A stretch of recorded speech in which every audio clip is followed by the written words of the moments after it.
Python from scratch সিরিজের আজকের এই ভিডিওতে তোমাদেরকে স্বাগতম।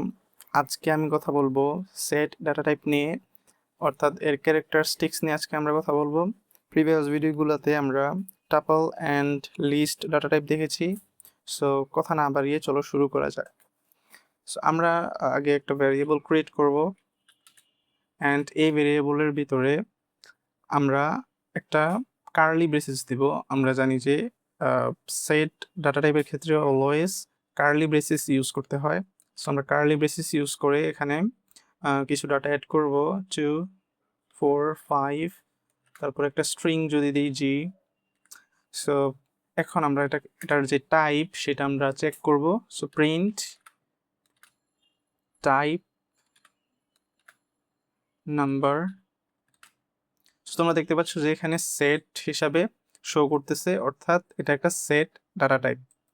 এখন আমি যেহেতু ক্যারেক্টারিস্টিক্স অফ সেট নিয়ে কথা বলবো, সো প্রথমেই আমরা যেই ক্যারেক্টারিস্টিক্স নিয়ে কথা বলবো সেটা হচ্ছে যে এই যে সেট, এটা একটা ডাটা টাইপ, রাইট? অন্যান্য যে ডাটা টাইপ যেমন টাপল অথবা লিস্ট ডাটা টাইপের ক্ষেত্রে আমরা কিন্তু ইন্ডেক্স নাম্বার হিসাবে অ্যাক্সেস করতে পারতাম, অর্থাৎ একটা অর্ডার মেনটেন করতো ওইখানে। কিন্তু সেট ডাটা টাইপের ক্ষেত্রে এখানে কোনো অর্থাৎ কোনো অর্ডার মেনটেন করে না। এখানে ইন্ডেক্সিং এর কোনো কনসেপ্টটা এখানে কাজ করে না। সো চলো আমরা চেক করি জিনিসটা আমরা আসলেই অ্যাক্সেস করতে পারি কিনা ইন্ডেক্স নাম্বার দিয়ে। সো আমরা যদি এখানে ইন্ডেক্স নাম্বার দিয়ে এটাকে অ্যাক্সেস করার চেষ্টা করি, নাম্বার, এখন আমরা ধরি 0 নাম্বার ইন্ডেক্সের যে ডাটা ওইটা আমরা অ্যাক্সেস করার ট্রাই করব। তোমরা দেখতে পাচ্ছ এখানটা ইরর দেখাবে, টাইপ ইরর দেখাচ্ছে। দ্যাট মিনস আমরা এইটাকে ইন্ডেক্স নাম্বার ধরে এটাকে অ্যাক্সেস করতে পারবো না, বিকজ এটা আনঅর্ডার্ড। অ্যান্ড আমি যদি সেকেন্ড আরেকটা ক্যারেক্টারিস্টিক্স নিয়ে কথা বলি, সেটা হচ্ছে যে এই সেট ডাটা টাইপের ক্ষেত্রে এইটা অলওয়েজ ইউনিক ডাটা স্টোর করে, অর্থাৎ তুমি এখানে কোনো ডুপ্লিকেট ডাটা বানাতে পারবে না। ফর এক্সাম্পল, আমি যদি এখানে আমরা অলরেডি 4 নামের একটা ডাটা এখানে অ্যাড করছি, এখন আমরা যদি আরেকটা 4 নামের ডাটা অ্যাড করি অ্যান্ড আমরা যদি প্রিন্ট করি, সরি, প্রিন্টের ভিতরে আমরা প্রিন্ট দিয়ে দিছি নাম্বার।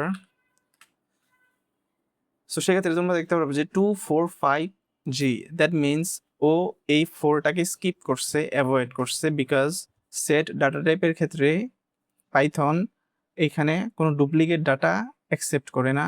দ্যাটস ওয়াই এখানে 2 4 5 জি আমরা এখানে 4কে আমরা দেখতে পাচ্ছি না।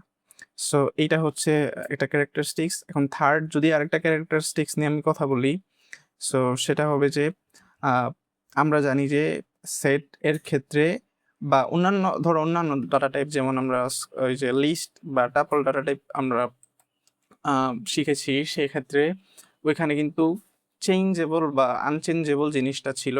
সো সেট ডাটা টাইপের ক্ষেত্রে সেটের যে ডাটাগুলো এগুলো আসলে আনচেঞ্জেবল, তুমি এগুলোকে চেঞ্জ করতে পারবে না।